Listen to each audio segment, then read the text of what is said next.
So this video is an overview of Enneagram Type 8. These are my notes, which I'm going to occasionally be looking down at. Alright, so Enneagram Type 8. Basically, Enneagram Type 8 is an anger type. So we have 3 anger types. We have the 8, the 9, and the 1. So all these 3 types have at their core anger. So what distinguishes these 3 types from each other? Well, how they process that anger. So Enneagram 8 expresses their anger. Enneagram 9 avoids anger. And Enneagram 1 represses anger. So you can look up the videos on the other types, but let's concentrate on the Enneagram Type 8 and how it expresses anger. So it's probably going to be the one that gets angry the most of all the anger types and is seen as the most angry of the anger types. Yeah. So expressing anger is very common in Enneagram 8. But I don't want the word anger to seem like a negative word, because I think often we perceive of it that way just in everyday speaking. Sometimes it is a negative word and it's exactly like what they mean in everyday speaking. But also, and the Enneagram does mean that, but it also means the energy of anger. Because this is an emotion that powers every human being.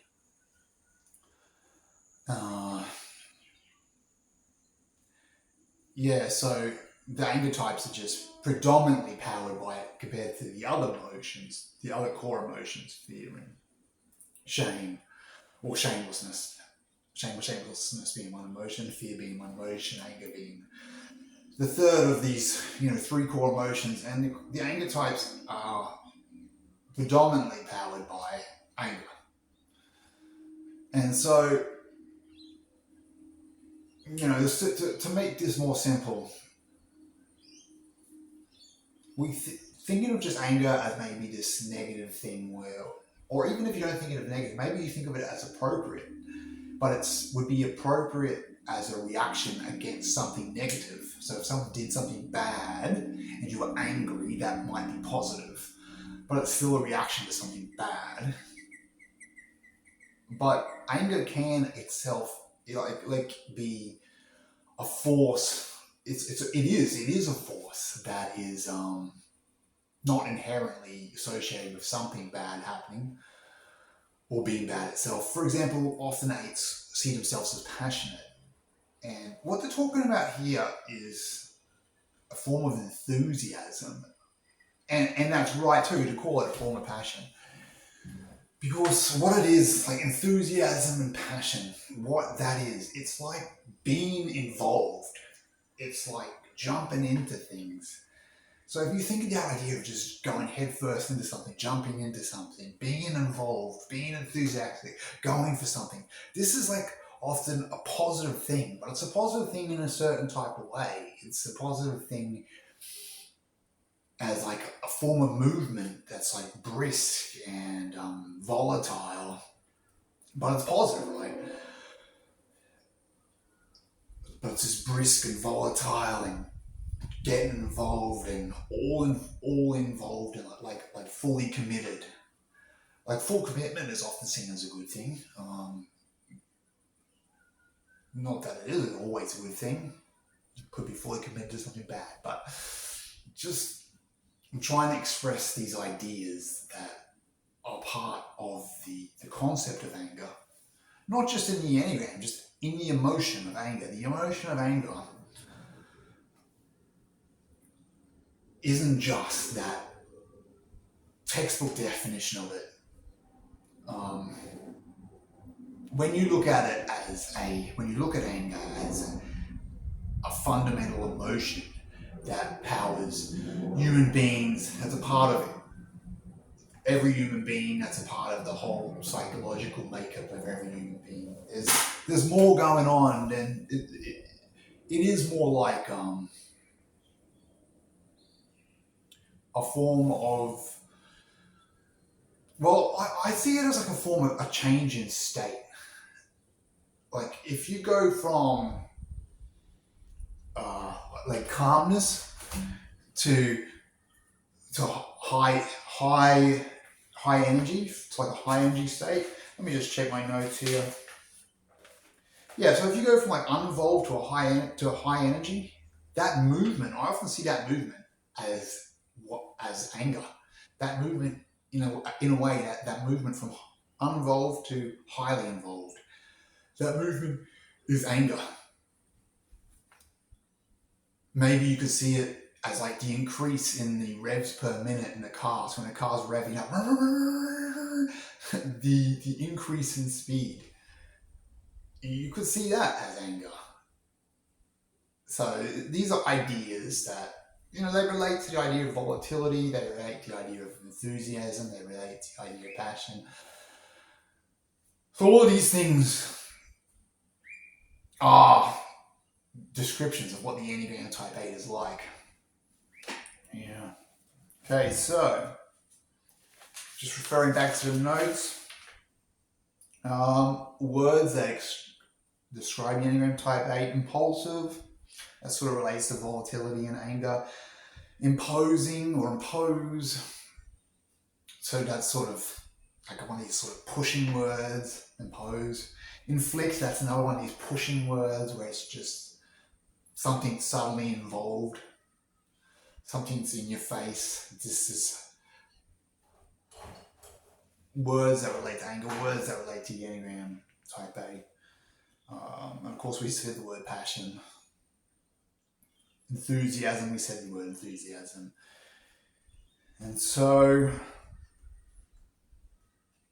David Burke from the Australian Institute of Enneagram Studies, I remember him talking about anger, and he talked about how it builds slowly throughout the day and then it explodes. And so there's ideas there of frustration, like little frustrations throughout the day and then sudden explosions. And this is how the emotion of anger works, and how the psychology of Type 8s work.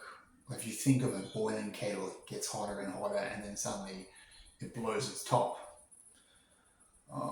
So the Type 8s, that might show as they're uninvolved, and then all of a sudden they're highly involved in whatever situation. Yeah. And so the blowing to the top, you could see that in that refers to the kettle, but like as an outburst. So that's the thing that 8s do, that they'll often make outbursts.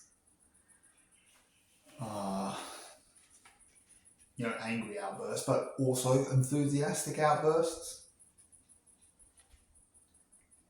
They like the color red. You'll see them wear red a fair bit because, red is an angry color. The internal lines of connection. So the Enneagram 8 is connected to 5 and 2 via the internal lines of connection. And I'm not, I believe in the idea of the internal lines of connection as being something that connects one type to another. I don't see it as positive or negative necessarily. Sometimes it's positive, one particular line, like sometimes it's negative, one particular line. Like the same line can be both positive and negative. And so the 8, you can see why they're connected to the 5 and the 2 via these internal lines of connection. Because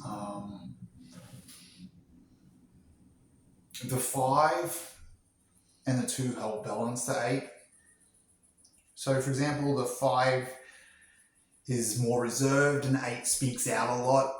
So that's a balance there. The 8 is impatient and volatile, whereas the 5 is more patient and constant. So there's a balance there. As for the 2 is more calculating in terms of what others think. They care about what others think. The 8 often doesn't care about what others think. And so the 8s will often say things very bluntly, whereas the 2 will try to be much more diplomatic and political. And so there's a balance there. And so this is part of why the 8s, these are just examples of why the 8 is connected to the 5 and the 2. Because the 5 and the 2s help balance the 8, and the 8 helps balance the 5 and the 2. It's like it goes both ways. Okay. So the 8 is very connected to their immediate needs. And these might be physical needs like thirst, hunger, tiredness. These might be emotional needs like the need to relax. These might be spiritual needs, any needs. But the point is they're connected to the needs right now. They're very much in the moment. They're connected to their needs and others' needs. Like they're aware of others' needs right now in the moment and their own needs right now in the moment. It's very much a focus on right now. Yeah. Okay, so a few more notes here. They're headstrong people often. They're not very interested in discussing nuances often.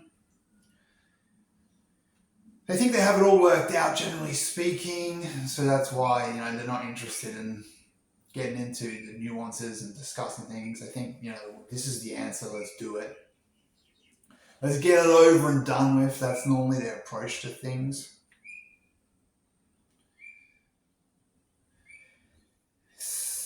Yeah. So the rest of the notes here.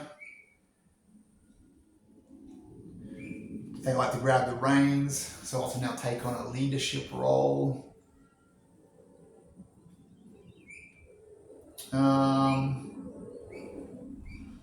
that's kind of balanced by if they're not taking on a leadership role, they won't be involved at all, or they'll be very much sedentary in that context. So I think that's a pretty good summary of Enneagram Type 8 right there. Yeah. And a summary of just what anger is and how it's a form of energy, really. Anyway, it's January 2026. I did previously do this video as a introduction to Type 8. I had a previous video on this, but I thought that was it had a few. I didn't give enough references to ideas and concepts that I used. Anyway, so hopefully this is a better one. Thank you.